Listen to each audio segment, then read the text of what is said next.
नमस्कार. मी अतुल मर्चंडे बाबा टॉकीज मध्ये आपलं पुन्हा एकदा स्वागत करतोय.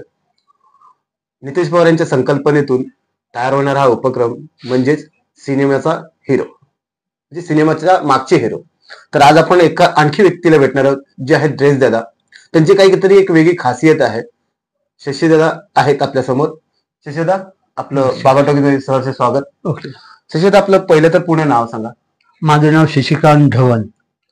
ओके दादा, तुम्ही ड्रेस दादा म्हणून या इंडस्ट्रीमध्ये मनोरंजन क्षेत्रात जेव्हा आलात तेव्हा येताना तुम्ही म्हणजे तुमचं काही फॅमिली बॅकग्राऊंड आहे का या क्षेत्राशी, की तुम्ही आवड म्हणून या क्षेत्राकडे आलात? नाही, माझं फॅमिली बॅकग्राऊंड आहे. माझा भाऊ मारुती ढवण, ओके, ते फिल्म इंडस्ट्रीमध्ये होते.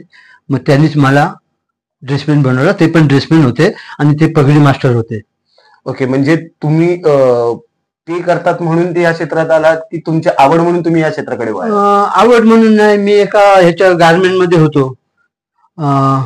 तर ते गारमेंटचं स्ट्राईक झालं. ओके. आणि ते बंद झालं. आणि स्ट्राईक असल्यामुळे मी घरी होतो. तर भाऊ बोलला घरी बसून काय करणार, चल आपल्या इथे. समजलं. त्या टायमाला क्रांतीची शूटिंग चालू होती, तेव्हा मला त्यांनी फिल्म इंडस्ट्रीमध्ये आणलं आणि नंतर मी कार्ड बनवलं 81ला ड्रेसमॅनचं. हा दादा, मग आता तुम्ही हे ड्रेसमॅन म्हणून काम करताना तुमची खासियत काय, म्हणजे तुम्ही काय असं वेगळेपणा दिलात? खासियत असं काय नाही, पहिला टाइम मस्त होता. त्या टायमाचा पहिला पिक्चर माझा धरमकाटा. नाही, मी माझं म्हणण्याचं उद्दिष्ट असं आहे की म्हणजे तुम्ही ड्रेसमॅन करता म्हणजे काही जसे फेटे बांधणे किंवा असं काही तुमचा एक हातखंडा आहे का? असं माझा भाऊ बांधायचा, तर भावाने माझा हात पकडून पकडून मला पण शिकवलं फेटे बांधायला. म्हणजे तुम्ही कसे 9 वारी फेटे बांधता की 6 वारी? 9 वारी 6 वारी कुठला पण फेटा बोला तुम्ही, राजस्थानी बोला, पंजाबी बोला, कुठला पण फेटा बांधतो मी. आपल्या शशीदांची हीच एक वेगळी म्हणजे पारेखान मध्ये जॅकी दादांना बांधला. सगळेच ड्रेसमॅन हे सगळं करू शकत नाहीत, तर दादांची एक वेगळी खासियत आहे. दादा, म्हणजे आता ह्या क्षेत्रामध्ये तुम्ही आल्यापासून म्हणजे आता कित्येक तुम्ही लोकांबरोबर म्हणजे कामं केलेली आहात, जे तुम्ही सांगू शकाल? किंवा चित्रपट कोणते केला? चित्रपट म्हणजे पहिली एंट्री माझी झाली धरमकाटा, सुलतान अहमद.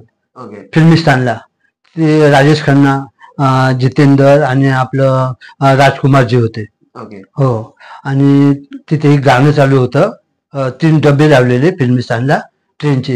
ये गोटेदार लिंगा निकलू जब डाल के, सूर्या चल जाई मेरी मतवाली चाल पे, दिरीदार दिरीदार दिरीदार दिरीदार. पाहिलं, दादांना त्यांच्या जुन्या आठवणी काढून दिल्या, पण दादांना ते त्यांचं स्वतः म्हणजे केलेलं गाणं, म्हणजे त्या गाण्यामध्ये ते भलेच हिरो नव्हते पण पडद्यामागचे हिरो होते, पण त्यांनी त्या आनंदाने आज किती उत्स्फूर्तपणे गायलंय.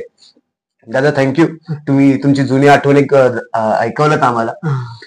दादा, आता मला आणखी एक महत्वाचा प्रश्न असा विचारायचा आहे की ह्या इंडस्ट्रीमध्ये म्हणजे आज तुम्ही कित्येक वर्ष आज काम करताय, तर या क्षेत्रात खरोखर आपण काम करावं की न करावं, म्हणजे त्यावेळेची परिस्थिती आणि आत्ताची परिस्थिती तुम्ही काय तफावत सांगू शकाल? त्यावेळी आम्हाला मजा होती काम करायला, मजा पण यायची. आर्टिस्ट पण इज्जत करायचे, सगळे नावाने ओळखायचे, सगळे नावाने आवाज द्यायचे.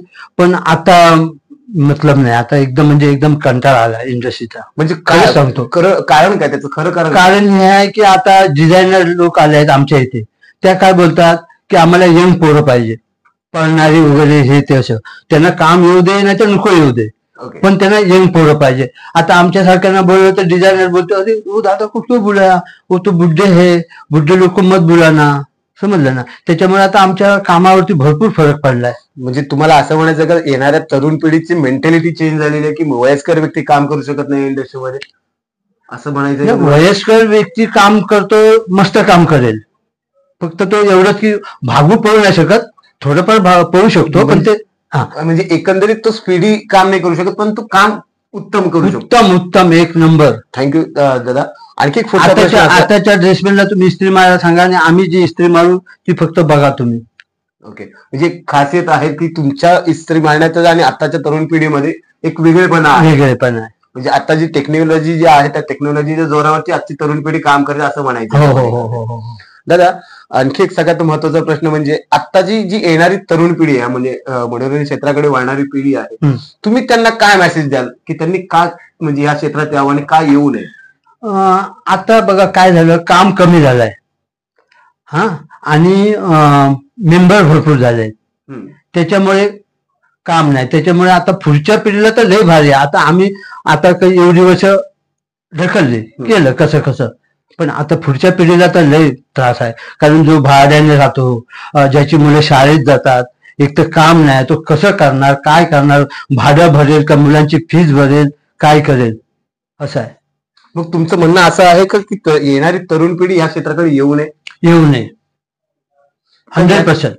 पण येऊ दे, पण ज्याच्याजवळ मतलब बॅकग्राऊंड चांगला आहे, ज्याने समजा मेकअपचा कोर्स केलाय, हे केलाय, त्या तो येऊ शकतात. दुसरी गोष्ट आता असं पण झालं आहे की आता लेडीज मेकअप मॅन आल्यामुळे आता आपले जे जेंट्स मेकअप मॅन आहेत त्यांना काहीच काम नाही. मी स्वतः सांगतो, आता माझा मुलगा एवढा आहे मेकअप मॅन, तो पण घरीच आहे. आता शरद जे आउटडोअरला गेले, तुमचा सन ऑफ सरदारला शरद सक्सेनाजी त्यांच्याबरोबर करतो. कंपनी काय बोलली की पर्सनल मेकअप मॅन मत लेके आओ, वो कंपनी वाले करेंगे. दिने सॉरी, समजलं ना, सॉरी बोलले, आता काय बोलणार.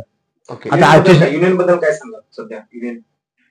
आता युनियन बद्दल पण मी काय बोलू शकत नाही. युनियन आता माझं मत आहे की थोडस रिटायरमेंट वगैरे वाढवावं, तर की आमच्यासारखी जी जुनी लोक आहेत, बरोबर, हा म्हणजे आम्ही एक वयस्कर जे आहेत त्यांना एक हातभार लागेल. हा, थोडंफार वाढवलं तर काहीतरी करू शकतो, समजलं ना.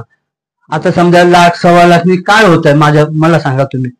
आपण एखादा आउटडोअर गेलो 40 दिवसात किंवा 50 दिवसात आपण तेवढे कमवून आणतो, पण ते 2-3 महिन्यामध्ये खतम होतात. बरोबर, म्हणजे आजच्या तारखेमध्ये खर्च खूप झाला, आवक कमी झाली आहे, समजलं. आता बघा, मी गेल्या वर्षी छावा पिक्चर केला, 9 महिने झालं. आता मे महिन्यामध्ये आमचा पिक्चर तो संपला. आता मे महिन्यापासून मी घरी आहे, म्हणजे तोच पैसा यूज होतोय. हा, म्हणजे बॅलन्स असं काहीच नाही सांगायचं म्हणजे. पण तुम्ही या क्षेत्रात आल्यानंतर आता तुम्ही समाधानी रिटायरमेंट घेताय का, असं एक महत्वाचा प्रश्न माझ्याकडून आहे. समाधानी म्हणजे काय, आता घ्यावीच लागणार ना, करणार काय, ते घ्यावं लागेल. मी आर्थिक दृष्ट्या नाही, पण जे तुम्ही काम केलं त्याच्यात तुम्ही समाधानी आहात का स्वतः? नाही, समाधानी पहिलं होतो, पण आता तर एकदम म्हणजे बिलकुलच नको वाटतं. आता असं वाटतं की बाबा इंडस्ट्री नाही पाहिजे, खरंच सांगतो. दादा धन्यवाद, तुम्ही आमच्या बाबा टॉकीज मध्ये आलात, त्याबद्दल आपले मनपूर्वक शुभेच्छा. आजचा जो एपिसोड आहे तो एक सामान्य व्यक्ती आहे, ज्या व्यक्तीने एक स्ट्रगल करून इथपर्यंत आले, पण नवीन पिढीला काय करावं आणि काय करू नये हे छोट्याशा भाषेत त्यांनी समजवलेलं आहे. सो प्लीज बाबा टॉकीजच्या सर्व प्रेक्षकांना एक नम्र विनंती आहे की या क्षेत्राकडे पाहताना कुठल्याही चुकीच्या मार्गाने पाहू नका, पण येताना तुम्ही ह्या क्षेत्रात स्वतःची एक बॅकअप काहीतरी ठेवा आणि मगच या क्षेत्राकडे वळा, असं एकंदरीत यांचा अनुभव आहे. तर भेटूया पुढच्या भागात नवीन आणखी अशाच एका व्यक्तीला. धन्यवाद.